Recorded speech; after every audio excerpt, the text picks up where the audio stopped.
حضرات اکرام، چند لمحے آپ کے درمیان اپنا معروضہ پیش کرنے کے لیے قرآن کریم کی جو آیت مبارکہ ابھی میں نے تلاوت کی ہے، ارشاد ربانی ہیں اور تحقیق ہم نے لکھا نازل فرمایا زبور میں نصیحت موعظت کے بعد بے شک زمین کے وارث صالح بندے ہیں۔ یہاں صالحین بمعنی مقبولین ہیں۔ کوئی مارغالہ شریف سے ہے، کوئی کٹوٹ شریف سے ہے، کوئی مہاراشٹر سے ہے، کوئی بیدر سے ہے، کوئی یو پی سے ہے، کوئی بہار سے ہے، اور کتنے چہرے اجمیر شریف کی نمائندگی کرتے ہوئے یہاں نظر آ رہے ہیں، اور دکن سے کچھ آئے ہیں اور کچھ جسمانی طور پہ غیر حاضر ہیں لیکن روحانی طور پہ حاضر ہیں، جیسے سجادہ نشین گلبرگ شریف مولانا سید خسرو حسین۔ بہرحال یہ ان آستانوں کی نمائندہ شخصیتیں ہیں جن کے بارے میں مولا تعالیٰ نے ارشاد فرمایا کہ یہی ہمارے صالح بندے ہیں جن کے ہاتھوں ہم نے زمین کی میراث دے دی ہے۔ یہاں زمین بمعنی دنیا ہے، پوری دنیا ان کے تابع ہے، یہ حکمران ہے ظاہری اور باطنی ہر اعتبار سے۔ تو گویا یہ اجتماع ایک نمائندہ اجتماع ہے، کئی ٹیریٹریز اور کئی ڈائناسٹیز کے ریپرزینٹیٹیوز کا، کئی مملکتوں اور کئی سلطنتوں کے نمائندوں کا یہ اجلاس ہے، اور یہ ساری سلطنتیں مملکتیں جن کے نمائندے یہ سب بیٹھے ہوئے ہیں، ان سب سلطنتوں اور مملکتوں کا صدر وہ مقام جہاں وہ رہتا ہے جس کا نام راجستھان ہے۔ راجستھان وہ جگہ جو راج کی جگہ ہے، یہ سب نمائندوں کا وہ صدر ہے جس کا نام خواجہ اعظم ہے۔ یہ اسی کے لیے اجتماع ہو رہا ہے، یہ اسی کی محبت میں سب جمع ہوئے ہیں۔ ہماری خوش نصیبی ہے کہ قدم یہ اٹھتے نہیں ہیں، اٹھائے جاتے ہیں، کہ مثل ہم آئے نہیں ہیں، بلائے گئے ہیں، اور یہ بلوایا جانا یہ ان کی کرم نوازی ہے، ورنہ ہم سے ذرے ہزاروں نہیں لاکھوں کی تعداد میں پڑے ہوئے ہیں۔ یہ ان کا کرم ہے کہ جن جن کو انہوں نے منتخب فرمایا، یاد فرمایا، وہ خواجہ کی محبت میں آئے ہوئے ہیں۔ اور تفصیل سے یہ تقریر کا موقع ہے بھی نہیں، بس اشاروں میں گفتگو اپنی ختم کر دوں گا۔ بات جہاں تک ٹیررزم کی، دہشت گردی کی، آتنکواد کی ہے، یہ دنیا کے بنائے ہوئے قانون اور ان کے معیارات، ان کے پیرامیٹرز ہمیشہ بدلتے رہے۔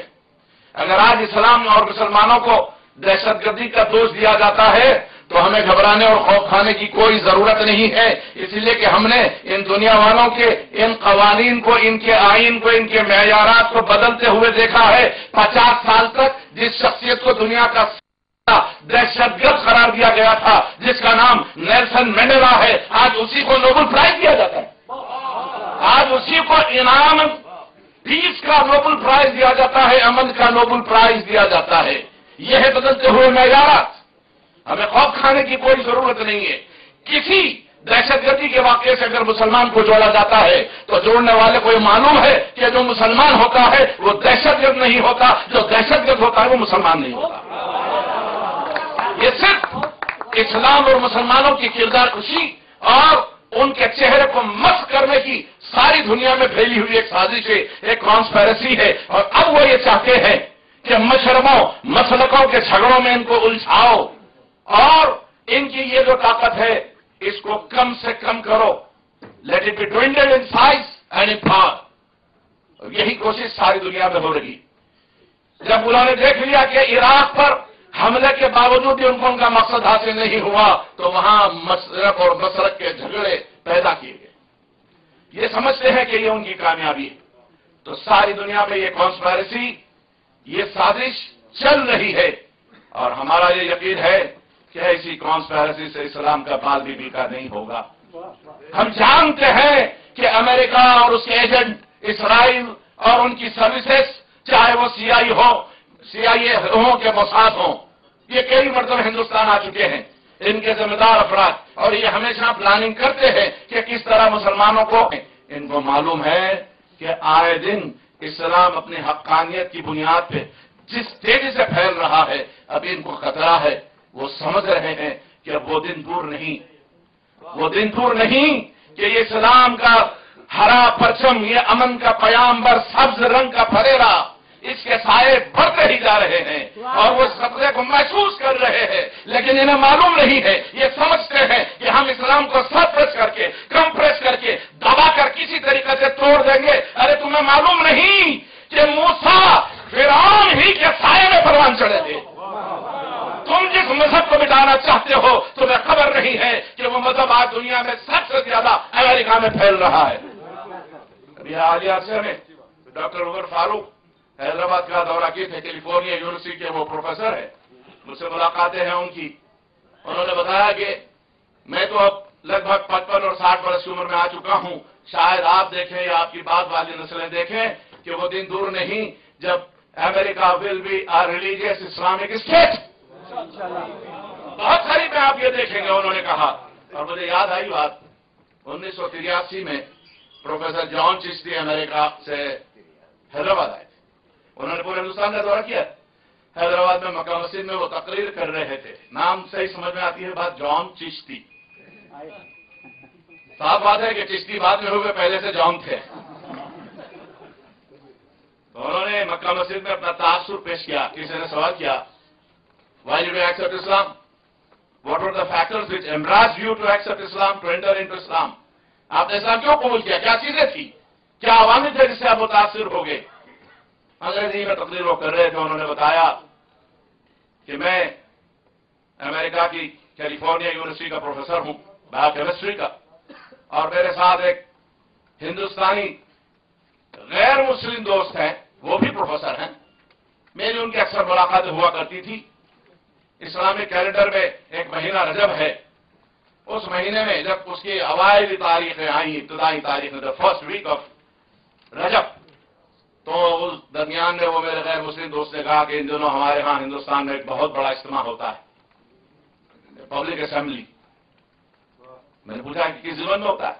تو کہا کہ اگرچہ کہ ایک دھارمک ہستی کے استان پر ہوتا ہے، ان کی درگاہ پر، ان کی شرائن پر، ان کی مزار پر، لیکن وہاں نیشنل انٹیگریٹی، ہارمنی کے ایسے جلوے دیکھنے کو ملتے ہیں، اخوت، بھائی چارہ، پیار، محبت، امن، کہ ایسا جلوہ کہیں اور دیکھنے کو ملتا نہیں۔ تو انہوں نے پوچھا کہ وہ کون شخصیت ہے؟ who is the central point of attraction to all communities؟ وہ ایسی کون شخصیت ہے کہ جس نے ہر مذہب والوں کو اپنا فریفتہ، گرویدہ، شیفتہ، شہدہ بنائے رکھا ہے؟ تو کہا کہ ان کا نام خواجہ معین الدین چشتی ہے۔ تو پھر یہ پروفیسر جان چشتی نے سوال کیا کہ could you please provide me a booklet on the teachings of خواجہ معین الدین چشتی اور his biography؟ انہوں نے کہا ہاں میرے پاس ایک کتاب ہے، میں بھی حضرت سے وابستہ ہوں، عقیدت رکھتا ہوں، تو یہ لیجیے کتاب ہے غریب نواز کی پاک تیرت سیرت کہ وہ پہلو انہوں نے ان کے ہاتھ میں جو اوراق کی شکل میں تھما دیے۔ پروفیسر جان چشتی کہتے ہیں کہ میں کتاب گھر لے گیا، دوسرے دن اتوار تھا، ہفتے کی پوری رات میں وہ کتاب پڑھتا رہا۔ جب اتوار کی صبح نیند سے اٹھتا ہوں تو ایک خمار سے ذہن پر چھایا ہوا ہے، اور قلب پر کچھ امن اور پیار کی بدلیاں بہت ہی دل لبھانے والی فضاؤں کو پھیلا رہی ہیں۔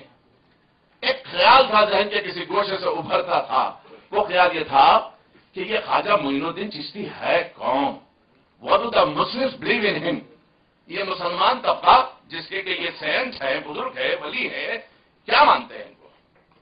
تو جان چشتی صاحب کے ذہن سے اٹھنے والا سوال انہوں نے دوسرے دن اپنے دوست سے پوچھا کہ میاں یہ جو خواجہ معین الدین چشتی کی زندگی پر تم نے کتاب دی ہے، یہ کیا مانتے ہیں اس کو؟ تو انہوں نے کہا کہ the Muslims believe in him simply as a saint and we all، کہ سبھی لوگ اللہ کا ولی مانتے ہیں۔ پھر دوبارہ میں نے کتاب کا اعادہ کیا، پھر میرے ذہن سے یہی سوال اٹھا، آخر کو میں نے کہا کہ کوئی مجھے ایسے مسلمان سے ملا دو جو خواجہ معین الدین چشتی کو جانتا ہو، کیونکہ ان کے دھرم کے کسی آدمی سے مجھے کچھ پوچھنا۔ تو وہ ایک مسلم اسکالر کے پاس ان کو لے گئے، پھر مسلمان سے انہوں نے یہی سوال کیا کہ خواجہ معین الدین چشتی کی حیثیت آپ کے تصور میں عقیدت اور محبت کی کیا ہے؟ تو انہوں نے کہا کہ یہ اللہ کے ولی ہیں. تو پھر انہوں نے پوچھا کہ ڈونٹ یو بلیو ان ہم as a apostle or messenger of God, a profit?